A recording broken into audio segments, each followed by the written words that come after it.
హన్మకొండ జిల్లా ఎల్కతుర్తి గులాబీమయంగా మారింది. బీఆర్ఎస్ రజతోత్సవ సభకు సర్వం సిద్ధమైంది. మహాసభ ప్రాంగణం నుంచి తాజా సమాచారం మా ప్రతినిధి రవిచంద్ర ప్రత్యక్ష ప్రసారం ద్వారా చూద్దాం.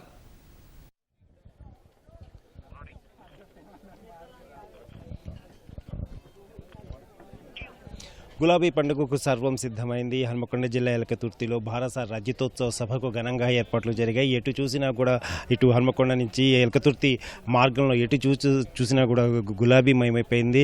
అలాగే కేసీఆర్ కేటీఆర్ ఫ్లెక్సీలతోటి కటౌట్లతోటి పార్టీ జెండాలతోటి పూర్తిగా గులాబీమయమైనటువంటి వాతావరణం మనకి ఇక్కడ కనిపిస్తుంది. అలాగే ప్రధాన వేదిక సర్వాంగ సుందరంగా తీర్చిదిద్దారు. దాదాపు 500 మంది నేతలు ఇక్కడికి కూర్చునే విధంగా ఈ వేదికను తీర్చిదిద్దారు. అలాగే పక్కన కళాకారులు ఆటపాట కోసం కూడా అత్యంత సుందరంగా వేదికను నిర్మించారు.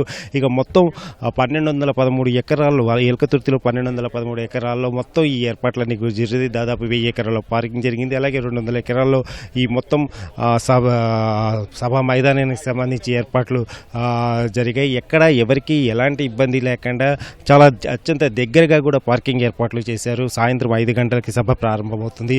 అలాగే ఇప్పటికే చాలా ప్రాంతాల నుంచి వస్తున్నారు వాళ్ళు క్రమంగా కూడా సభకి చేరుకుంటున్నారు. ముఖ్యంగా మొట్టమొదటిగా సూర్యాపేట నుంచి వచ్చినటువంటి రైతులు, ఎడ్లబళ్ళలో వచ్చినటువంటి రైతులు సభాస్థలికి దగ్గరలోనే ఉన్నారు. వారంతా కూడా చాలా సభాస్థలికి చాలా దగ్గరలోనే ఉన్నారు. అలాగే ఇక మిగతా మహిళలు అలాగే ఇతర వర్గాల వాళ్ళు కూడా పాదయాత్రలు చేసుకుంటూ కొంతమంది అలాగే సైకిళ్ళ యాత్రలతో చేసుకుంటూ వస్తున్నారు. నేతలంతా కూడా ఏదైతే కేటీఆర్ ఇచ్చిన ఆదేశాలతోటి ముందుగా గ్రామాల్లో జెండాలు గులాబీ జెండాలు ఎగరేసి కార్యకర్తలతోటి సభాస్థలికి బయలుదేరుతున్నారు. అలాగే ఈ పార్టీ ఈ సంబరానికి సంబంధించి ఉద్యమకారులు పార్టీ నేత సదానందం మనతో ఉన్నారు. సార్ చెప్పండి సార్, ఏర్పాట్లు మీరు మొదటి నుంచి కూడా ఇక్కడ ఏర్పాట్లు చేస్తున్నారు కదా, ఇంత ఘనంగా ఏర్పాట్లు చేశారు, మొత్తం పూర్తయినట్టు ఇంకేమన్నా? పూర్తి స్థాయిలో ఇక్కడ ఏర్పాట్లు జరగడం జరిగిందండి.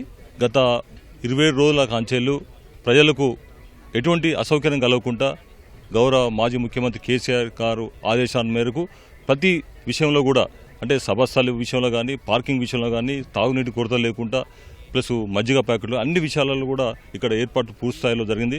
దాదాపు సారు ప్రకటించిన తర్వాత స్వచ్ఛందంగా ఈ ప్రాంత రైతులు స్వచ్ఛందంగా 2 రోజులనే దాదాపు 1300 ఎకరాలు ఇక్కడ రిటర్న్లో మాకు పర్మిషన్ ఇచ్చిండ్రు. అంటే మీరు బహిరంగ సభ పెట్టుకోవచ్చని ఆ పర్మిషన్తో ఇక్కడ పూర్తి స్థాయిలో ప్రజలకు ఎటువంటి అసౌకర్యం కలగకుండా ఏర్పాటు జరిగింది. ముఖ్యంగా ఇక్కడ ఈ ప్రాంతానికి వచ్చే దాదాపు 10 లక్షల నుండి 12 లక్షలు ప్రజలు వచ్చే అవకాశం ఉన్నది కాబట్టి ఇక్కడ పార్కింగ్ ఇంపార్టెంట్ కాబట్టి ఇక్కడ దాదాపు 165 ఎకరాలలో సభాస్థలి ఏర్పాటు చేయడం జరిగింది.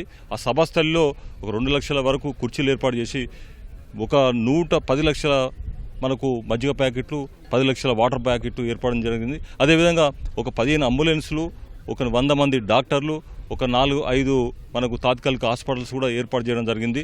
ఇక్కడ మహిళలు కూడా సపరేటు టాయిలెట్స్ కానీ సపరేట్ గ్యాలరీ కూడా ఏర్పాటు జరిగింది.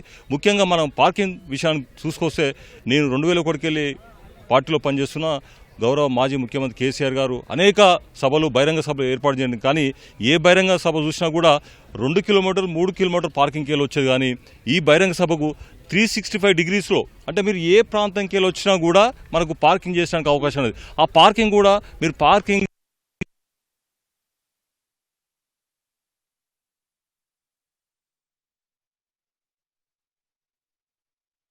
హైదరాబాద్ జిల్లా వాళ్ళు వరంగల్ పార్క్ వెళ్ళి వస్తారండి.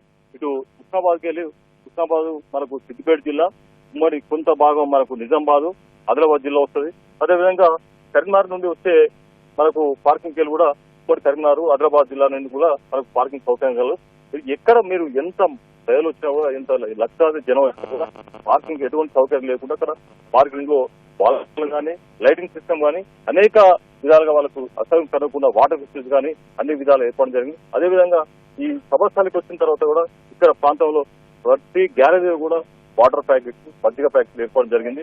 ఎండాకాలం డిహైడ్రేషన్ కాకుంటే ఇబ్బంది అస్వస్థకు గురైతే మరి ఎంబడే ఇక్కడ డాక్టర్స్ కూడా అందుబాటులో ఉన్నాయి, అంబులెన్స్లు అందుబాటులో ఉన్నాయి. అంటే ప్రజలు ఎంత మంది ఎన్ని లక్షలాది మంది వచ్చినా కూడా ఇక్కడ అన్ని రకాల పూర్తి స్థాయిలో ఏర్పాటు చేయడం జరిగింది.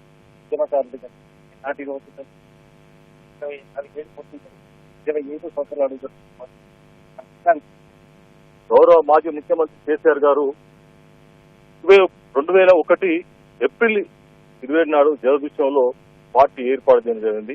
ఆ రోజు మేము పార్టీలు జరగడం జరిగింది. మరి ఆనాటి పరిస్థితులు, ఆనాటి ఉన్న ప్రభుత్వం, ఆనాటు టీఆర్ఎస్ పార్టీ మీద మరి అనేక నిర్బంధాలు ఉన్నా కూడా ప్రజలు తెలంగాణ రావాలి, తెలంగాణ వస్తేనే మన బతుకులు బయటపడితే, తెలంగాణ వస్తేనే ఉద్యోగాలు వస్తాయి, తెలంగాణ వస్తేనే మన నిధులు నియామకాలు జరుగుతాయన్న ఉద్దేశంతో ఎన్ని నిర్బంధాలున్నా, ఎన్ని ఇబ్బందులు పెట్టినా కూడా అడుగు పెడుతున్న సందర్భంగా చాలా సంతోషం అనిపిస్తున్నది. ఎందుకంటే అన్ని ఒడిదుడుకుని అనేక రకాల విధంగా మనం అది మరి 14 సంవత్సరాల ఉద్యమం, 10 సంవత్సరాల పరిపాలన కూడా మనకు 2014 ముందు ఏ విధంగా ఉండేది తెలంగాణ ప్రాంతం, 2014 తర్వాత ఏ విధంగా ఉన్నది తెలంగాణ ప్రాంతం. 2014 ముందు ఒక ఎకరా ₹1,00,000 గ్రామీణ ప్రాంతాల్లో ఇప్పుడు 20 లక్షలు 30 లక్షలు ఉన్నాయి. 2014 తర్వాత ఏ విధంగా ఉన్నది తెలంగాణ ప్రాంతం. మరి 2014 ముందు ఒక ఎకరా ₹1,00,000 గ్రామీణ ప్రాంతాల్లో ఇప్పుడు 20 లక్షలు 30 లక్షలు ఉన్నాయి. మరి 2014 ముందు ఇక్కడ నీటి సౌకర్యం కానీ, ఇక్కడ బోర్లలో నీటి లేదు, కానీ చెర్లలో కూడా నీరు లేదు. మరి ఈరోజు మనకు గౌరవ ముఖ్యమంత్రి వచ్చిన తర్వాత 2014 తర్వాత ఎండాకాలం కూడా మనకు నీటి సౌకర్యం ఉన్నది, కరెంటు 24 గంటలు ఉన్నది, అనేక అభివృద్ధి కార్యక్రమాలు గౌరవ ముఖ్యమంత్రి చేసి మరి అలాంటి దాన్ని మన రేవంత్ రెడ్డి వచ్చి ఈ తెలంగాణ అభివృద్ధి విధ్వంసం చేసి ఈనాడు ప్రజలతో చీకొట్టి ఈరోజు మనకు రాబోయేది కూడా బీఆర్ఎస్ ప్రభుత్వే. మరి బీఆర్ఎస్ ప్రభుత్వంలో మరి ఈ సభ ద్వారా కేసీఆర్ గారు ప్రజలకు దిశానిర్దేశం చేసి మరి ప్రజలకు మళ్ళా పాత రోజు వచ్చి పాత తెలంగాణ ప్రాంతంలో పరిపాలించిన విధంగా అన్ని స్కీమ్స్ కూడా వర్తింపజేస్తారు. ధన్యవాదాలండి. అలాగే ఇక ఎటు చూసినా కూడా మొత్తం పండుగ వాతావరణం, సందడి వాతావరణం కనపడుతుంది. ఇక్కడి నుంచి కూడా దారులన్నీ కూడా ఇటు ఎలకతుర్తి వైపు అన్నట్టుగా కూడా సాగుతున్నాయి. ఇక సాయంత్రం 5 గంటల సమయంలో సభ ప్రారంభమవుతుంది. కేసీఆర్ హెలికాప్టర్లో ఇక్కడికి వస్తారు. అలాగే ఇందుకోసం హెలిప్యాడ్ కూడా సిద్ధం చేశారు. దాదాపు గంటన్నర సేపు కేసీఆర్ ప్రసంగం సాగుతుంది. అలాగే మొత్తం ఈ ట్రాఫిక్ ఇబ్బందులు, ఈ ట్రాఫిక్ సమస్యలు పరిష్కరించడానికి 2,000 మంది ప్రైవేట్ వాలంటీర్లను కూడా పార్టీ నేతలు ఏర్పాటు చేశారు. Over to studio.